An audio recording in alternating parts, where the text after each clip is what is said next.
Hello बच्चों, मैं Kaif sir आप सभी का आपके अपने यूट्यूब चैनल मिशन 2 पे आप लोगों का बहुत बहुत स्वागत करते हैं। तो बच्चों, आज हम क्लास 9th का सामाजिक विज्ञान का model paper weekly test model paper set 2 को करने जा रहे हैं। और ये जो मॉडल पेपर है आपके वीकली टेस्ट के लिए बहुत ही ज़्यादा इंपॉर्टेंट है।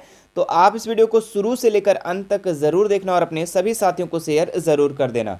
मेरे प्यारे बच्चों, इससे पहले हमने सामाजिक विज्ञान का सेट 1 चैनल पे अपलोड कर दिए हैं। यदि आप उसे नहीं देखें तो इस वीडियो को देख लेने के बाद आप सेट 1 को ज़रूर से ज़रूर देख लेना। तो चलिए फिर वीडियो को शुरू करते हैं और इस मॉडल पेपर के जितने भी महत्वपूर्ण सवाल दिए गए सभी सवालों को हम लोग एक एक करके देखते हैं।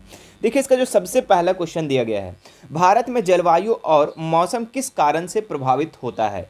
तो भारत में जो जलवायु है, जो मौसम परिवर्तन प्रभावित होता है, वो किस कारण से होता है बच्चों। ऑप्शन है दबाव और धरातलीय पवन, करियोलिक्स बल और ऊपर की वायु का संचरण, पश्चिमी चक्रवाती विक्षोभ, इनमें से सभी। ठीक है, तो जो जलवायु है और मौसम जो प्रभावित होता है बच्चों, तो इनमें से सभी के कारण, सभी कारण से क्या होता है, मौसम प्रभावित होता है। तो ऑप्शन नंबर 4 इसका राइट हो जाएगा। क्लियर है। चलिए आगे बढ़ते हैं। नेक्स्ट सवाल में हम लोग, भारत में सर्वाधिक वर्षा वाले 2 महीनों कौन से हैं। तो भारत में सबसे ज़्यादा जो वर्षा होती है वो 2 महीना कौन कौन से हैं बच्चों।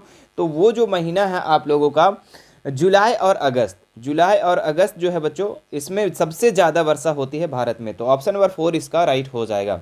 ठीक है, आप लोगों को कमेंट करके बताना है बच्चों कि विश्व में सबसे ज़्यादा वर्षा कहाँ होती है, सबसे अधिक वर्षा कहाँ होती है। हमने पिछले सेट में आप लोगों को बताया था। चलिए इसका आंसर कमेंट करके बताइए फटाफट, देखते हैं कितने लोगों को याद है। अगला क्वेश्चन देखते हैं, किस प्रदेश में दिन और रात के तापमान में अधिक अंतर नहीं पाया जाता है। ठीक है, तो कर्नाटक, उड़ीसा, केरल, पंजाब। ठीक है, तो इसमें बच्चों केरल में जो है ना, दिन और रात में तापमान में ज़्यादा अंतर नहीं पाया जाता है। मतलब जो दिन में जितना तापमान होता है, जितना टेम्परेचर, उतना रात में भी लगभग होता है। तो ऑप्शन नंबर 3 इसका राइट हो जाएगा। आगे देखिए, भारत में कितने प्रकार की ऋतुएं होती है। तो भारत में बच्चों 4 प्रकार की ऋतुएं पाई जाती है। तो ऑप्शन नंबर 1 इसका बिल्कुल सही हो जाएगा। चलिए आगे देखते हैं। नेक्स्ट सवाल, चुनाव के लिए वार्ड नामक निर्वाचन क्षेत्र बनाए जाते हैं। ठीक है, तो किसके लिए बनाए जाते हैं बच्चों, वार्ड नामक जो निर्वाचन क्षेत्र बनाया जाता है चुनाव के लिए, वो किस लिए बनाया जाता है ना। तो पंचायत और नगर निकाय के लिए। किसके लिए बनाया जाता है, पंचायत और नगर निकाय के लिए बनाया जाता है। ऑप्शन नंबर 1 इसका राइट हो जाएगा। आप लोग को पता है कि वार्ड आपके गांव वगैरह में वार्ड मुखिया, सरपंच वगैरह होते होंगे। तो ये वार्ड किसके लिए बनाया जाता है, तो पंचायत और नगर निकाय के लिए बनाए जाते हैं। चलिए आगे देखते हैं। नेक्स्ट सवाल हम लोग, जनमत संग्रह क्या है। तो जनमत संग्रह क्या है बच्चों, तो ये एक महत्वपूर्ण राष्ट्रीय मुद्दे पर सभी लोगों के वोट। ठीक है, ये आपका जनमत संग्रह है। मतलब कि एक संग्रह होता है, उसमें एक विशेष मुद्दा होता है, उसी मुद्दे पर लोग वोट करते हैं। ठीक है, उसी को हम लोग क्या कहते हैं, जनमत संग्रह कहते हैं। आगे देखते हैं। नेक्स्ट सवाल हम लोग, 1977 में किसने लोकतंत्र बचाओ का नारा दिया। ठीक है, तो 1977 में लोकतंत्र बचाओ का जो नारा दिए थे ना, वो दिए थे जयप्रकाश नारायण। याद रखिएगा, जयप्रकाश नारायण ही नारा दिए थे, लोकतंत्र बचाओ, लोकतंत्र बचाओ। चलिए आगे देखते हैं। नेक्स्ट सवाल बच्चों, वीडियो अच्छा लग रहा है, ठीक है, वीडियो अच्छा लग रहा है तो हमारी इस वीडियो को लाइक करेंगे। ठीक है, और सभी बच्चों तक पहुंचा देंगे, शेयर कर देंगे। ठीक है, शेयर करने में कंजूसी ना करें। आगे देखिए, नेक्स्ट है, पीला कार्ड किसे जारी किया जाता है। तो पीला कार्ड जो जारी होता है बच्चों, ये गरीबी रेखा से नीचे लोगों का, ठीक है, इनको जारी होता है, गरीब लोगों को पीला कार्ड दिया जाता है। ऑप्शन नंबर 4 इसका बिल्कुल राइट हो जाएगा। भारत में राशन प्रणाली कब शुरू हुई। तो भारत में जो राशन प्रणाली शुरू हुई था, ये 1940 के दशक में हुआ था बच्चों। ठीक है, राशन मिलना, राशन बंटना स्टार्ट हुआ था 1940 के दशक में। ऑप्शन नंबर 3 इसका राइट हो जाएगा। ठीक है, आगे देखिए, सार्वजनिक वितरण प्रणाली किन किन वस्तुओं का वितरण किया जाता है। तो सार्वजनिक वितरण प्रणाली जहां पे आपका राशन मिलता है बच्चों, ठीक है, तो वहां पे आप लोगों को कौन कौन सी वस्तुओं को वितरण किया जाता है, कौन कौन सी वस्तुओं को बांटा जाता है। तो गेहूं चावल बांटा जाता है, चीनी भी बांटा जाता है, मिट्टी तेल, यानी कि इनमें से सभी इसका राइट आंसर हो जाएगा ऑप्शन नंबर 4। चलिए आगे देखते हैं हम लोग। नेक्स्ट जो सवाल है आपके, कुछ सब्जेक्टिव सवाल है। ठीक है, देखिए, हम जो भी आपको करवा रहे हैं ये वीकली टेस्ट के लिए इंपॉर्टेंट है ही, लेकिन साथ साथ में आपको फाइनल के लिए भी इंपॉर्टेंट है। तो आप लोग सारे क्वेश्चन को याद भी रखिएगा। समझ में आ रही बात। ठीक है, क्योंकि ये फाइनल के लिए भी इंपॉर्टेंट होगा। ठीक है, जितने भी वीकली टेस्ट है सारा फाइनल के लिए भी इंपॉर्टेंट होगा, तो आप सभी क्वेश्चन को याद रखेंगे। तमिलनाडु के तट पर किस ऋतु में किस ऋतु में भी वर्षा होती है। तो शीत ऋतु में भी वर्षा होती है तमिलनाडु में, याद रखेगा, शीत ऋतु में। ठीक है, सर्दी के मौसम में भी बच्चों वहाँ तमिलनाडु में वर्षा होती है, लेकिन यहाँ पे नहीं ना होता हम लोग का, नहीं। आगे देखते, भारत में शीत ऋतु में स्थल से समुद्र की ओर बहने वाली पवनों को क्या कहते हैं? तो उसको कहते हैं उत्तरी पूर्वी व्यापारिक पवनें। ठीक है, याद रखिएगा, उत्तरी पूर्वी व्यापारिक पवनें। आगे देखते हैं, भारत में शीत ऋतु का समय कब से कब तक रहता है? तो भारत में शीत ऋतु का जो समय होता है, कार्य उसका जो काल होता है वो कब से कब होता है? नवंबर से फरवरी तक, है ना। नवंबर से फरवरी तक शीत ऋतु का क्या होता है? समय होता है। ठीक है, याद रखिएगा। एल नीनो क्या है? तो एल नीनो जो है बच्चों गर्म समुद्री जलधारा है। याद रखिएगा, एल नीनो जो है ना ये गर्म समुद्री जलधारा है, याद रखिएगा। आगे देख रहे हैं, भारत में चुनाव कराने का उत्तरदायित्व किसका, मतलब रिस्पॉन्सिबिलिटी किसका है चुनाव कराने के लिए? तो चुनाव आयोग का।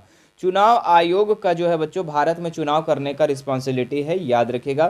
ठीक है, आगे देखते हैं, चुनाव प्रणाली में किस प्रकार की मशीन का उपयोग किया जाता है? तो आप लोगों को पता है ईवीएम मशीन, है ना, इलेक्ट्रॉनिक वोटिंग मशीन। ठीक है, ईवीएम का प्रयोग किया जाता है। ठीक है, जहाँ पे इसका फुल फॉर्म होता है इलेक्ट्रॉनिक वोटिंग मशीन, याद रखिएगा। ठीक है, चुनाव करने के लिए इसी का ना प्रयोग होता है, बिल्कुल।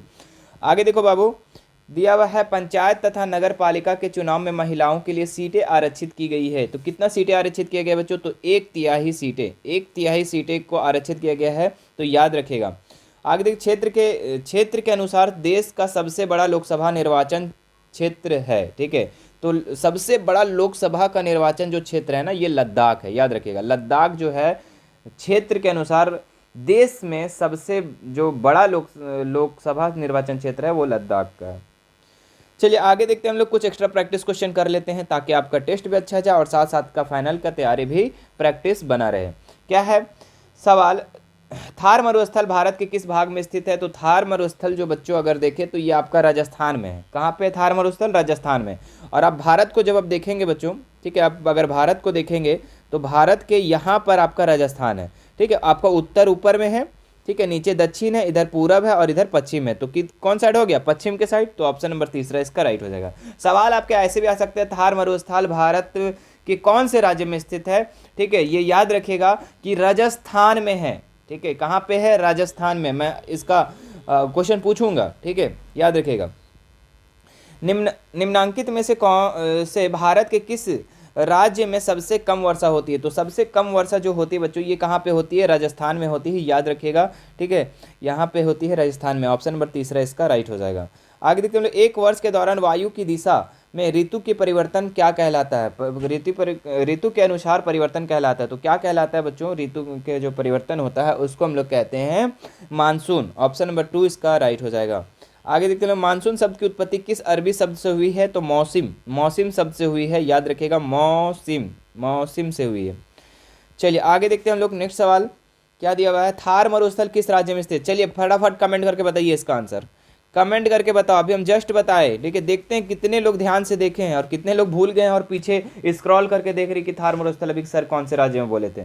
चलिए कमेंट करके बताइए, गुजरात, महाराष्ट्र, राजस्थान, पंजाब। चलिए फटाफट इसका कमेंट करके आंसर आना चाहिए, सभी का आंसर आना चाहिए। जितने भी लोग इसको देखेंगे, जितने व्यूज आएंगे उतने पूरे कमेंट आना चाहिए, ठीक है। चलिए आगे देखते हैं हम लोग नेक्स्ट सवाल, भारत में किसे एक सूत्र में बांधने वाला समझा जाता है? तो किसे एक सूत्र में बांधने वाला समझा जाता है बच्चों? तो ये मानसून जो है ये एक सूत्र में बांधने वाला समझा जाता है। ऑप्शन नंबर 1 इसका बिल्कुल सही हो जाएगा। आगे देखते हैं हम लोग, भूमध्य सागर में उठने वाले चक्रवातीय तूफान निम्नांकित में से किस देश में पश्चिमी विक्षोभ से जाना जाता है? तो किस देश में पश्चिमी विक्षोभ से जाना जाता है बच्चों? तो इनमें से देखिए भारत को भी जाना जाता है, भारत में भी पश्चिमी विक्षोभ, पाकिस्तान में भी, अफगानिस्तान में थी, यानी इनमें से सभी इसका राइट आंसर हो जाएगा। जो भूमध्य से सागर से उठने वाली जो चक्रवात होती है ना, जो तूफान होती है, वो तूफान को भारत में भी पश्चिमी विक्षोभ कहते हैं, पाकिस्तान में भी कहते हैं, अफगानिस्तान में भी कहते हैं, मतलब इनमें से सभी इसका राइट आंसर हो जाएगा। लू शब्द का क्या अर्थ है? लू शब्द बच्चों आप लोग को पता है गर्मी के समय में चलता है, कैसे क्या होगा? गर्म हवा जो है आपका लू है। चलिए आगे देखते हैं, भारत में सबसे ठंडा स्थान कौन सा है? तो भारत में सबसे ठंडा स्थान जो है ना ये द्रास है। क्या है मेरे प्यारे बच्चों? तो द्रास है, ठीक है, याद रखिएगा। चलिए आगे देखते हैं नेक्स्ट सवाल हम लोग, मार्च से मई तक भारत में कौन सी ऋतु होती है? ठीक है, तो मार्च से मई तक, चलिए इसका भी आप लोग कमेंट करके बताओ। मार्च से MARCH, मार्च से मई तक, ठीक है, ये जो इस समय जो काल चलता है ये कौन सा ऋतु होता है? ठीक है, वर्षा ऋतु, ग्रीष्म ऋतु, वसंत ऋतु, शरद ऋतु। मार्च से मई तक, चलिए इसका कमेंट करके बताइए फटाफट, ठीक है, मार्च के समय में कौन सा ऋतु होता है? आगे देखते हैं हम लोग भारत में वयस्क मताधिकार की उम्र क्या होती है। अरे भाई, भारत में वोट कब कर सकते हैं कोई भी एक इंसान, तो 18 वर्ष से अधिक है ना, 18 वर्ष होना चाहिए कम से कम। ऑप्शन नंबर 1 इसका बिल्कुल सही हो जाएगा। आगे देखते हैं नेक्स्ट सवाल हम लोग, किस नेता ने गरीबी हटाओ का नारा दिया। तो किस नेता ने गरीबी हटाओ का नारा दिया था बच्चों, तो इसमें आपका जो हो जाएगा इंदिरा गांधी। इंदिरा गांधी जो है गरीबी हटाओ का नारा दिया था, ठीक है, याद रखिएगा। मुख्य निर्वाचन आयुक्त का चुनाव निम्न में से कौन कराता है, तो ये भारत के राष्ट्रपति कराते हैं। भारत के राष्ट्रपति कराते हैं मुख्य निर्वाचन आयुक्त का चुनाव, ठीक है। आगे देखते हैं नेक्स्ट सवाल हम लोग, 1943 में भारत में सबसे भयानक अकाल कहाँ पड़ा था। तो 1943 में, सोचो 1943 जब स्वतंत्र आपका 1947 में हुआ था, उससे पहले एक अकाल पड़ा था, वो कहाँ पे पड़ा था सबसे ज़्यादा, तो वो बंगाल में पड़ा था, याद रखिएगा। ऑप्शन नंबर 3 इसका बिल्कुल सही हो जाएगा। मेरे प्यारे बच्चों, वीडियो कैसा लग रहा वो भी आप नीचे कमेंट करके बताना। अगर मज़ा आ रहा है तो नीचे लिखना सर मज़ा आ रहा है, ठीक है। आगे देखिए नेक्स्ट सवाल है यहाँ पे, गुजरात में दूध और दुग्ध उत्पादों के लिए सफल सहकारी समिति का क्या नाम है, ठीक है। गुजरात में दूध और दुग्ध उत्पादों के लिए जो सफल सहकारी है उसका जो नाम है मेरे प्यारे बच्चों, उसका नाम है अमूल। क्या नाम है, अमूल। ऑप्शन नंबर 1 इसका राइट हो जाएगा। चलिए आगे देखते हैं हम लोग, वह देश जहां सन 1958-61 के दौरान पड़ा अकाल विश्व इतिहास का सबसे भयावह अकाल था, ठीक है। तो जब 1958 और 61 के दौरान जब अकाल पड़ा था तो विश्व में मतलब कि इतिहास का सबसे भयानक, मतलब कि सबसे ज़्यादा जो अकाल पड़ा था वो कहाँ पड़ा था, तो चीन में पड़ा था, याद रखिएगा बच्चों। ऑप्शन नंबर 2 इसका बिल्कुल सही हो जाएगा, ठीक है। चलिए आगे देखते हैं हम लोग नेक्स्ट सवाल, ठीक है। भुखमरी का आश्रय का ना होना किसको दर्शाते हैं, ठीक है, किसको दर्शाते हैं। तो भूखमरी मतलब कि भूख से जो मरे जा रहे हैं, ठीक है, मतलब कि जिनको खाने के लिए खाना नहीं है, नसीब नहीं है ना, जिसका आश्रय ना होना मतलब घर ना है, तो वो क्या दर्शाता है, वो निर्धनता को दर्शाता है, मतलब गरीबी को दर्शाता है। किसको दर्शाता है बच्चों, गरीबी को, निर्धनता को दर्शाता है, ठीक है, याद रखिएगा। आगे देखते हैं नेक्स्ट सवाल हम लोग, स्वतंत्रता के बाद किस क्षेत्र में आत्मनिर्भर का होना भारत का लक्ष्य रहा है। तो खाद्यान्न के क्षेत्र में, खाद्यान्न के क्षेत्र में आत्मनिर्भर होना भारत का लक्ष्य रहा है, गोल रहा है। आगे देखते हैं हम लोग, अन्नपूर्णा प्रणाली का लक्षित समूह क्या है मेरे प्यारे बच्चों। तो अन्नपूर्णा प्रणाली का लक्षित जो समूह है ना, वो आपका हो जाएगा दीन वरिष्ठ नागरिक। ऑप्शन नंबर 1 इसका सही हो जाएगा। चलिए अब एक लास्ट सवाल जो बचा हुआ है इसको भी हम लोग कर लेते हैं। जिस मूल्य पर भारतीय खाद्य निगम किसानों से खाद्यान्न खरीदता है क्या कहलाता है। तो उसको हम लोग कहते हैं न्यूनतम समर्थन मूल्य। क्या कहते हैं, न्यूनतम समर्थन मूल्य। ऑप्शन नंबर 2 इसका बिल्कुल सही हो जाएगा। तो ये था मेरे प्यारे बच्चों सेट 2 का सारा सवाल। मुझे आशा है कि आपको ये वीडियो बहुत ही ज़्यादा पसंद आया होगा, ठीक है। और ये अगर सेट 2 को देख लिए, तो अगर सेट 1 को नहीं देखे तो सेट 1 को देख लेना, ठीक है। ये आप हमारे चैनल पे आपको अपलोडेड मिलेंगे, जाके विजिट कर लेंगे, ठीक है। और सेट 3 अगर आपको चाहिए बच्चों तो नीचे ज़रूर कमेंट करना कि सेट 3 सर जल्दी लेकर आइए, ठीक है। देखिए आप लोग का वीकली टेस्ट तो एक बहाना है बाबू, ठीक है। वीकली टेस्ट जो है ना एक बहाना है। क्या है, बहाना है। लेकिन असली मकसद जो है ना आप लोग को एग्ज़ाम को पार करना है, ठीक है। और एग्ज़ाम को पार करना है तो आपको हर वीडियो को देखना पड़ेगा, हर वीडियो को आपको प्रैक्टिस करना पड़ेगा, चाहे वो वीकली टेस्ट हो, चाहे अर्धवार्षिक हो या फाइनल एग्जाम। क्योंकि देखिए हो सकता है आपके वीकली टेस्ट से कुछ क्वेश्चन पूछ दे, कुछ क्वेश्चन आपके अर्धवार्षिक को पूछ दे, कुछ क्वेश्चन आपके पिछले साल के क्वेश्चन से पूछ दे, कुछ इस तरीके से आप लोगों को क्वेश्चन होता है। ऐसा नहीं ना कि बुक से बाहर से क्वेश्चन आता है, बुक के अंदर से ही बात है बाबू। तो वही सवाल को आपको बार बार क्या होता है, रिपीट करता है, ठीक है। कभी 2021 वाला पूछा गया 2023 में पूछ देगा, 24 में पूछ देगा, 2022 वाला कुछ क्वेश्चन को आपको 2024 पूछ देगा। मतलब एक ही सवाल को आपको बार बार रिपीट करेगा। कुछ वीकली टेस्ट जो इतना सारे जो वीकली टेस्ट चल रहा है उससे कुछ 5-10 सवाल पूछ देंगे, तो ऐसे हो सकता है। तो आपको हर वीडियो को आपको प्रैक्टिस करते चलना है, ठीक है, हमारे साथ। चूंकि आपके साथ हम खड़े हैं, चूंकि मिशन 2 आपको है ना, मिशन 2 आपके सपनों को सपोर्ट करता है मेरे प्यारे बच्चों। इसलिए आपको चैनल को क्या कर लेना है, सब्सक्राइब कर लेना है, ठीक है। और घंटी का बटन भी होगा उसे भी दबा लेना है, ताकि पल पल के अपडेट आपको मिलती रहे, ठीक है। और बाकी मेरे प्यारे बच्चों, आप अगर हमसे जुड़ना चाहते हैं तो हमारा इंस्टाग्राम, टेलीग्राम और व्हाट्सअप ग्रुप और व्हाट्सअप चैनल, चारों सोशल मीडिया का लिंक मैं डिस्क्रिप्शन में दे दिया हूँ। इंस्टाग्राम पे आप हमें फॉलो करके वहाँ पे हमारे अपने स्टोरीज लगा सकते हैं, ठीक है, मेंशन कर सकते हैं, आपको फॉलो बैक मिलेगा, वहाँ भी आपको पल पल की अपडेट मिलेंगी, ठीक है। उसके बाद टेलीग्राम पे आपको वहाँ पे बच्चों आप लोगों को बहुत सारे प्रोवाइड करवाए जाते हैं, जो कि क्वेश्चन बैंक वगैरह होते हैं, जो प्रीवियस क्वेश्चन होते हैं वो। और आपको व्हाट्सअप ग्रुप में आपको अपडेट मिलेंगी हर चीज़ की, व्हाट्सअप चैनल में भी अपडेट मिलेंगी। तो चारों सोशल मीडिया में आप हमसे ऐड हो जाइए बच्चों, ठीक है। चलिए फिर मिलते हैं नेक्स्ट वीडियो में।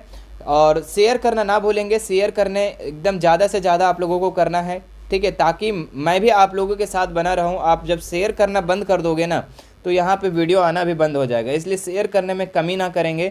देखिए आप लोग मेरे लिए एक मोटिवेशन है, ठीक है, आप लोग क्या है, मेरे लिए मोटिवेशन है और हम आपके लिए मोटिवेशन है, ठीक है। तो हम आपको सपोर्ट करेंगे तो आप मुझे भी सपोर्ट करें, ठीक है।